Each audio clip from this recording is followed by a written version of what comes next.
E esse é o Rafa. A gente é do Ministério de Benevolência aqui da igreja, né, que basicamente cuida das ações sociais que a gente faz como igreja.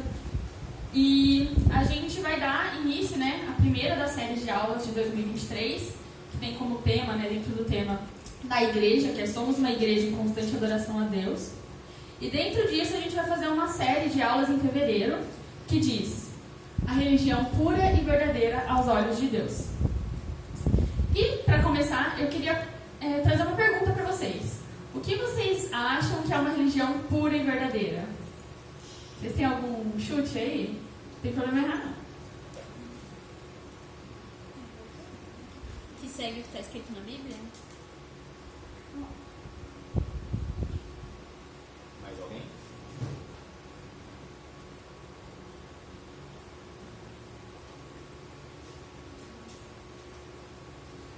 A religião que ensina a amar as pessoas, as necessidades. Ensina a amar as pessoas. Bom.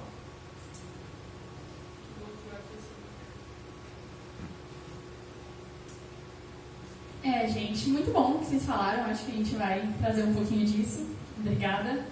E faz muito sentido, inclusive.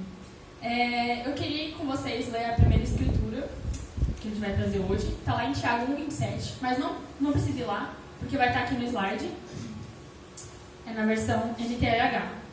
E diz assim: Para Deus, o Pai, a religião pura e verdadeira é esta: ajudar os órfãos e as viúvas nas suas aflições e não se manchar com as coisas más deste mundo. Então foi um pouquinho do que o Robson falou, um pouquinho do que a Gi falou, então obrigada, gente. Mas eu queria refletir com vocês aqui, primeiro em cima dessa escritura, né?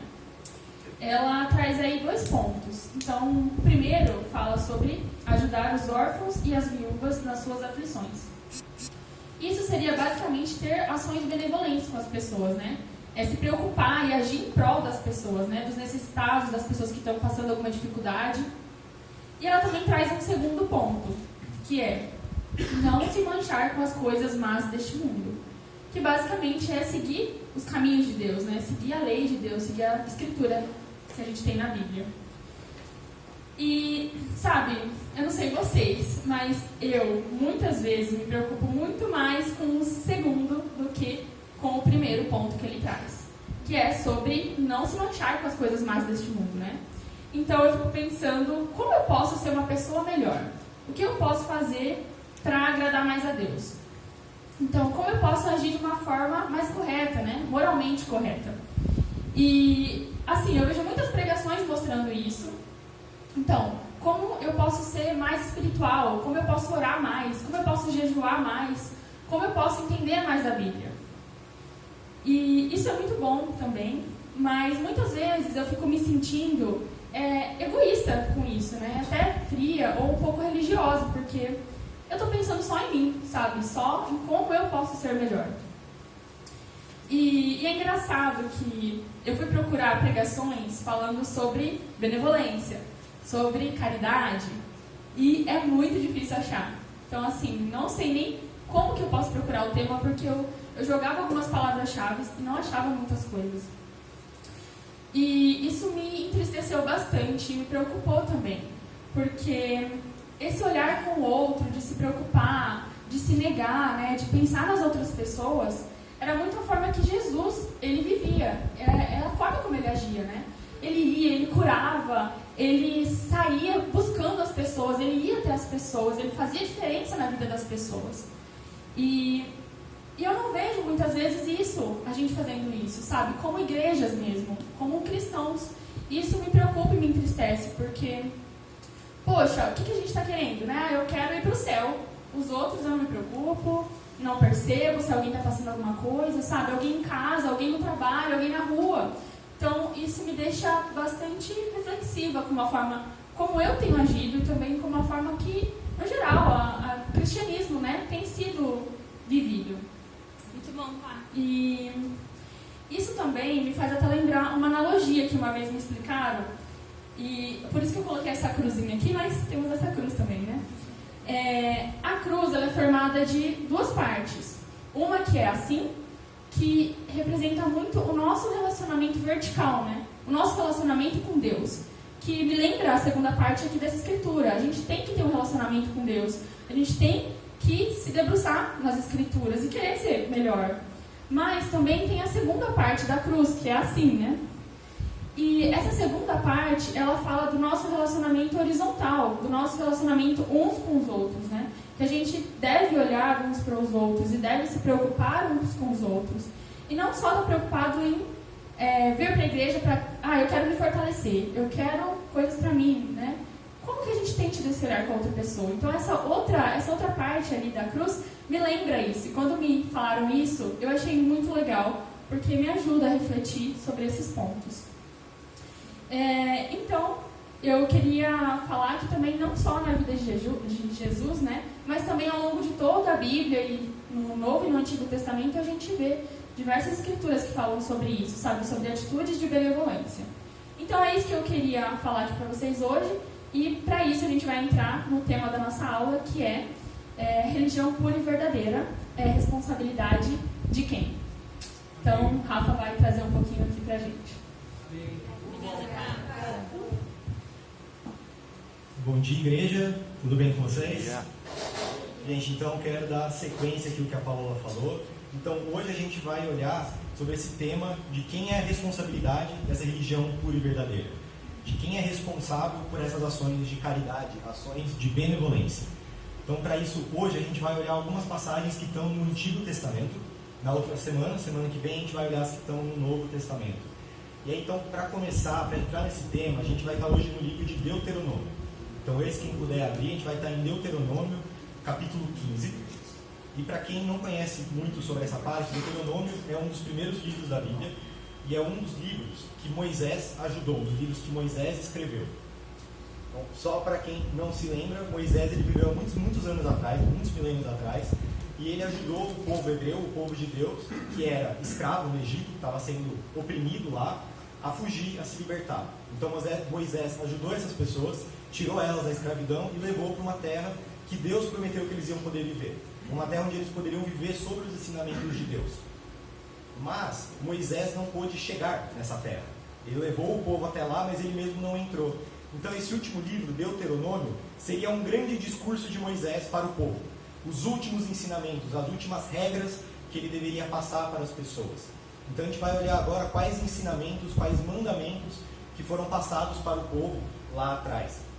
E sobre esse Deuteronômio, uma coisa que eu acho que é bem importante frisar, até para quem não está tão acostumado com o Antigo Testamento, é que nesse livro tem uma diferença muito grande, porque tem muitas diferenças entre Moisés e Jesus. Uma das mais importantes é Jesus, os ensinamentos que ele traz para a gente, são ensinamentos morais, ensinamentos espirituais, mandamentos, que podem ser aplicados em qualquer lugar. Então, um discípulo de Jesus pode estar no Brasil, pode estar no Canadá, no Japão, em Harvard, mas Moisés, ele é diferente. Moisés, ele literalmente queria começar um reino terreno. Moisés levou a população até uma terra para eles começassem um país, uma nação. E esse livro de Deuteronômio fala sobre isso. Então, não são apenas ensinamentos, são leis. Muitas vezes a gente fala do Antigo Testamento que tinha a lei, porque eram legislações, coisas que o povo tinha que colocar em prática. Então agora a gente vai olhar várias coisas que foram faladas nesse livro. Eu quero que vocês pensem no seguinte: isso está sendo falado numa nação que está tentando se agradar a Deus, seguir os ensinamentos de Deus, não só nas morais, mas também na legislação. Então acho que a gente pode aprender muito com isso também. Então, dito isso, eu vou começar no versículo 1 e 2 do capítulo 15. Diz assim: no final de cada 7 anos, as dívidas deverão ser canceladas. Isso deverá ser feito da seguinte forma: todo credor cancelará o empréstimo que fez ao seu próximo. Nenhum israelita exigirá pagamento do seu próximo ou de seu parente, porque foi proclamado o tempo do Senhor para o cancelamento das dívidas. Então aqui Moisés ele dá uma política para as pessoas seguirem, que era cancelar as dívidas. Então a cada 7 anos, todas as dívidas que tinham acontecido no país eram zeradas. E o intuito disso era para proteger as pessoas. Quem era mais debilitado, quem estava devendo muita coisa e não conseguiria sair dessa situação. Se não tivesse um cancelamento da dívida, esse zerar, a pessoa vai ficar cada vez mais devendo, vai dever a casa, vai dever o carro, vai dever tudo, e às vezes não consegue sair dessa situação. Talvez tenham pessoas aqui que já tiveram que lidar com essa situação de dívidas, ou conhecem familiares, parentes que tiveram que lidar. Então aqui, a Bíblia traz uma política para ajudar essas pessoas. Pessoas que não teriam condições, pessoas que estão em situação de vulnerabilidade. Então aqui eu não estou falando que então seria legal a gente aplicar exatamente isso aqui, porque o Brasil em 2023 é diferente do Oriente Médio, milhares de anos atrás. Mas aqui a gente vê um princípio. Então, num país, numa nação, onde as pessoas estavam criando leis que respeitavam a Deus, havia políticas públicas, havia iniciativas para cuidar das pessoas, cuidar dos necessitados, dos oprimidos. Isso é algo que é bíblico e a gente vê aqui. Então eu quero deixar bem claro que eu não vou defender, eu não vou atacar nenhuma política pública particular, seja do Brasil, seja de outro país, porque o ponto não é esse. Mas isso é um ponto que não é nem da esquerda nem de direita, é uma coisa que Deus ensina, que as pessoas, a gente se organize como nação, como organização, para cuidar das pessoas, para cuidar dos necessitados, para praticar a benevolência. Mas aqui pode ter alguém que pode estar se pensando que, mas isso é um detalhe, o livro de Deuteronômio é gigantesco e tem vários assuntos, esse nem é o mais importante, o povo nem seguia tanto, então você está ficando só na entrelinha, algo que não é tão essencial. Então, para garantir que esse pensamento não fique, eu queria ler uma outra passagem, essa vocês não precisam ir, está no livro de Amós, capítulo 2, a gente vai colocar aqui. Então, Amós ele foi um dos profetas, é um dos livros que está no Antigo Testamento. Então, e para quem não sabe muito, profeta seria um profissional dentro desse país, que era responsável de saber os ensinamentos de Deus, saber as leis de Deus e cobrar o povo quando eles estivessem errando. Então, em Amós, ele faz uma repreensão bem particular. Então, diz assim, no versículo 6 e parte do 7. Assim diz o Senhor, por 3 transgressões de Israel, e ainda mais por 4, não anularei o castigo. Vendem por prata o justo, e por um par de sandálias o pobre. Pisam sobre a cabeça dos necessitados, como pisam no pó da terra, e negam justiça ao oprimido. Então aqui o profeta está repreendendo o povo por pecados que eles cometeram, por erros que eles cometeram, e que estão ligados em boa parte à benevolência, a cuidar dos necessitados. Então ele estava punindo as pessoas, porque eles não ajudaram os pobres, porque eles pisaram nos necessitados, não fizeram justiça aos oprimidos. Então aqui o profeta vê isso como algo ruim. E aqui ele diz, por tudo isso, não vai ser anulado o castigo. No Antigo Testamento, em vários momentos, Deus pune o povo. Existem punições, castigos, quando eles não seguem os ensinamentos de Deus. Quando eles são corruptos, quando tem assassinatos, ou quando tem vários pecados horrendos, eles são punidos. Só que aqui, Amós está sendo muito particular de, só por essas 4 coisas, ainda assim vocês seriam castigados. Então, mesmo que o povo fosse moralmente perfeito, não pecasse, fossem bens, não tivessem nenhum problema de moralidade, não fossem corruptos, se eles fossem perfeitos em tudo isso, mas não praticassem benevolência, mesmo assim o castigo seria válido, porque é tão importante quanto. Então, como a Paola leu para a gente em Tiago, a religião pura e verdadeira tem 2 pontos. Tem se manter não maculado pelo mundo, mas também praticar a benevolência. E os 2 são importantes. Amém. Nenhum é mais importante ou menos importante. Então a gente tem uma passagem no Novo Testamento que fala sobre isso, e uma no Antigo que fala sobre isso. Então, mesmo que vocês fizessem tudo certo, tudo, mas não fizessem benevolência, não ajudassem os necessitados, ainda assim haveria castigo. Ainda assim vocês estariam errados. Então isso não era algo secundário na visão de Deus, na visão dos israelitas. Era algo principal, importante para eles. Então essa é uma convicção que eu e a Paula a gente teve, conforme a gente estudou sobre esse assunto, e que a gente quer trazer aqui para a igreja. Então, voltando na pergunta dessa aula, que é de quem é a responsabilidade, então a gente poderia dizer que a responsabilidade é do governo, ou das organizações. Bom, então o governo tem que fazer políticas públicas. As ONGs têm que fazer algo para ajudar. O Rafael e a Paola têm que fazer uma ação aqui na igreja. Eles são os responsáveis sobre isso? Sim e não. A gente vê que a Bíblia espera que as pessoas se organizem como grupo para cuidar das pessoas, mas isso não é apenas isso. Seguindo em Deuteronômio, então Moisés falou sobre essa política, e no versículo 7 e 8 ele começa a complementar sobre esse assunto. Então, voltando no Deuteronômio 15, fala assim: se houver algum israelita pobre em qualquer das cidades da terra que o Senhor, o seu Deus, lhe está dando, não endureçam o coração, nem fechem a mão para com o seu irmão pobre, Ao contrário, tenham mão aberta e emprestem liberalmente o que ele precisar. Então aqui não está falando com uma organização, com um país, está falando com o povo. Vocês deveriam ter essa postura, não endurecer o coração, ajudar as pessoas, praticar benevolência.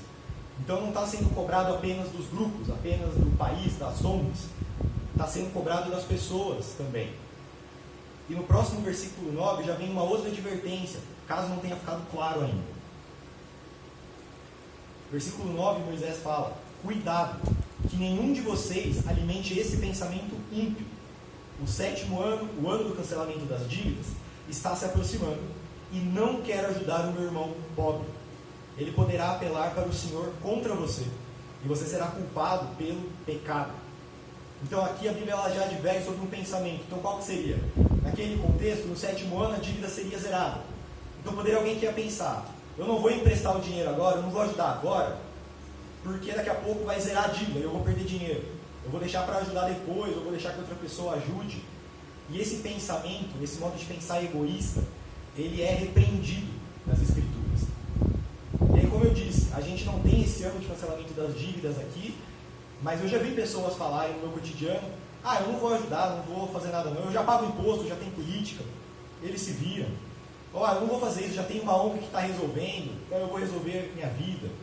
Na igreja já tem um ministério que cuida dessa parte, eu não preciso ajudar. Esse é o pensamento que está sendo colocado aqui. E Moisés adverte para não ter. Ele coloca até como um pecado, como algo errado, que não deveria ser feito. Que está de acordo com o que a gente leu em Amós. Mesmo que as pessoas fossem perfeitas em tudo, não fossem maculadas pelo mundo, se não cumprisse essa parte, já seria errado. E Moisés aqui ele adverte isso. Então, ou seja, ele não quer que a gente terceirize a responsabilidade. Tem pessoas ajudando? Tem governos, políticas, ONGs? Amém. A gente deveria esperar que tivesse. A gente deveria cobrar que isso acontecesse. Mas a responsabilidade também é nossa. E no próximo versículo, 10 e 11, continua. Então não tenham essa postura. E aí no 10 e 11, dele generosamente e sem relutância no coração, pois por isso o Senhor, o seu Deus, o abençoará em todo o seu trabalho e em tudo que você fizer. Sempre haverá pobres na terra. Portanto, eu lhe ordeno que abra o coração para o seu irmão israelita, tanto para o pobre como para o necessitado de sua terra. Então não é para esperar outras pessoas fazerem, mas ter a iniciativa, dar generosamente, partir e ajudar o pobre, ter atitude de benevolência. Isso é o que é esperado das pessoas.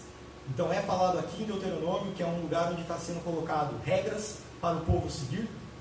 A gente viu nos profetas também, tem também em Provérbios. Ao longo dos Provérbios são várias coisas para ter sabedoria, para você ver uma vida sábia com Deus. Também tem Provérbios que falam sobre benevolência. Vou compartilhar rapidamente alguns. Mas tem aqui esses dois, versículo 3, 27 ao 28. Então, quando lhe for possível, não deixe de fazer o bem a quem dele precisa. Não diga ao seu próximo: volte amanhã, eu lhe darei algo. Se pode ajudá-lo, hoje. Não espere amanhã se você pode ajudar hoje. E também tem no 19 e 17. Quem trata bem os pobres, empresta ao Senhor, e Ele o recompensará. Então, ao longo de todas as Escrituras, é visto essa postura, de que sejam benevolentes, que a gente ajude os necessitados, não deixe de olhar para eles. Então, respondendo a pergunta que a gente falou, essa religião pura e verdadeira é responsabilidade sua, e minha também, e da Paola, e da Dani, de todo mundo. Não dá para terceirizar essa responsabilidade. Do mesmo jeito, ninguém vai terceirizar, falar: a Giovana vai ser pura o suficiente por mim. Não, isso não existe. Então também não pode o Robson ser benevolente por mim. Essa responsabilidade é minha. Amém. É de cada um. Isso é necessário. Ao longo de toda a Escritura, isso é deixado claro. Então, agora eu queria poder falar um pouco mais com vocês. Como a Paola disse, quando a gente estava estudando esse assunto, a gente viu que tem uma necessidade de olhar esse assunto e uma dificuldade de achar material. Isso é uma coisa que trouxe uma indignação para a gente. E eu acho que tem que indignar mesmo. Porque a gente vê que a religião pura e verdadeira são 2 pontos. E muitas vezes as igrejas focam só em um. Isso é uma hipocrisia. Se a gente quer seguir a Deus, tem que seguir todos os ensinamentos. E não apenas o que é mais fácil, ou apenas o que a gente gosta. Então eu queria deixar uma reflexão com vocês, para refletirem hoje, refletirem ao longo dos próximos dias. Em Deuteronômio, no que Moisés falou, a gente viu duas posturas. Que uma estava no versículo 9 e a outra no 11. Uma é, como já tem o governo vai fazer algo, eu não vou ajudar. E a outra postura, de abrir o coração para o irmão independente, ter a iniciativa. Qual dessas posturas vocês têm tido na vida de vocês? A primeira ou a segunda? Então não é para eu saber. A Bíblia é bem clara, você dá com uma mão e a outra não precisa nem saber. Mas na sua vida pessoal, qual postura você tem tido? De esperar que os outros vão ajudar? Ou ter a iniciativa, pegar a responsabilidade para você? Eu pedi para vocês refletirem nisso nesses próximos dias. E para poder encerrar esse tempo junto, eu queria deixar um encorajamento, que na verdade não é meu, é de Moisés, que está no Deuteronômio 24. Então, Deuteronômio 24, do 17 ao 18. Eu vou terminar aqui. Então, diz assim: não neguem justiça ao estrangeiro e ao órfão, nem tomem como penhor o manto de uma viúva. Lembrem-se de que vocês foram escravos no Egito, de que o Senhor, o seu Deus, os libertou. Por isso lhes ordeno que façam tudo isso. Então, isso aqui é uma fala, para quem já leu o Antigo Testamento, ela aparece em vários lugares. A todo momento traz esse lembrete. Lembrem-se que vocês estavam no Egito. Lembrem-se que vocês eram escravos no Egito. E aqui em particular, Moisés liga com a benevolência. Então, não neguem justiça, cuidem das pessoas, não se esqueçam, vocês eram escravos no Egito. Então esse lembrete é para que as pessoas não esquecessem de onde elas foram, de onde elas vieram. Porque o povo que Moisés estava falando foi escravos no Egito. Eles foram oprimidos pelas pessoas. Então agora vocês foram libertos. Vocês estão indo para outro lugar, vocês vão começar uma nova terra. Então não sejam hipócritas. Porque vocês sentiram na pele o que era isso. Vocês eram os oprimidos. Vocês eram os estrangeiros. Então agora vocês vão ter um país, não oprimam os estrangeiros. Vocês foram necessitados, vocês precisaram de ajuda. Então agora não neguem ajuda. Moisés traz isso, a Bíblia traz isso várias vezes. E eu sei, na verdade eu espero, que ninguém aqui tenha sido escravo no Egito. Mas mesmo assim, todo mundo aqui já teve necessidade em algum momento. Talvez alguns mais, alguns menos, não importa. Todo mundo aqui em algum momento precisou de ajuda, todo mundo em algum momento estava necessitado. Então esse encorajamento vale para vocês também, vale para mim também. Lá atrás a gente precisou de ajuda. Eu sei que eu já precisei de ajuda em vários momentos da minha vida. E se a pessoa não tivesse me ajudado, talvez eu não estivesse aqui hoje. Então, que não neguem a justiça. Se vocês foram ajudados, que vocês possam ajudar, que possam retribuir, passar para frente. Então esse encorajamento que eu queria trazer para vocês. Lembrem disso, que possam ter empatia, possam ter misericórdia, gratidão por tudo que vocês receberam, que vocês também possam passar para frente. Então é isso que eu queria poder terminar hoje. Então encorajar vocês a estar cada vez mais próximo de ter uma religião que é pura e verdadeira aos olhos de Deus. Amém? Amém. Pedir para a Paula terminar com a oração, depois a gente vai ter mais um louvor. Obrigado.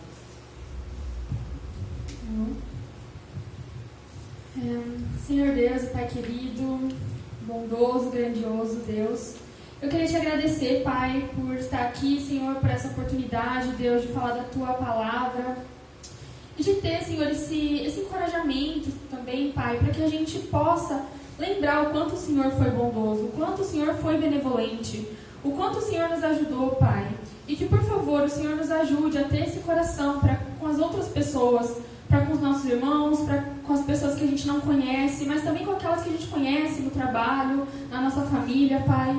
Que a gente tenha, Senhor, um coração disposto, Pai, e aberto a ajudar, a se preocupar, Deus. Que o Teu Espírito venha, Senhor, nos capacitar para isso, Pai. E que o Senhor nos ajude nesses momentos da gente tomar a responsabilidade, da gente ser corajoso, sabe, Pai? Para falar, não, eu vou fazer, eu vou conseguir, porque o Senhor é que me sustém. Então que a gente lembre que o Senhor nos supre, Pai, e que a gente também consiga ajudar as pessoas com o que o Senhor tem nos dado. Obrigada por cada um que está aqui, Deus, obrigada, Senhor, por esse momento, que o Senhor toque no coração de cada um, Pai, que o Senhor leve cada um em segurança, que nós possamos ter um bom domingo, Deus. E eu queria finalizar te agradecendo, Pai, porque o Senhor cuida de nós, porque o Senhor nos protege, o Senhor nos guarda, o Senhor nos supre de todas as maneiras, Pai, possíveis, Deus. E que o Senhor tenha nos dê esse encorajamento também para continuar fazendo e multiplicando isso, meu Pai. Então, muito obrigada por tudo. Em nome de Jesus, que eu oro e agradeço. Amém.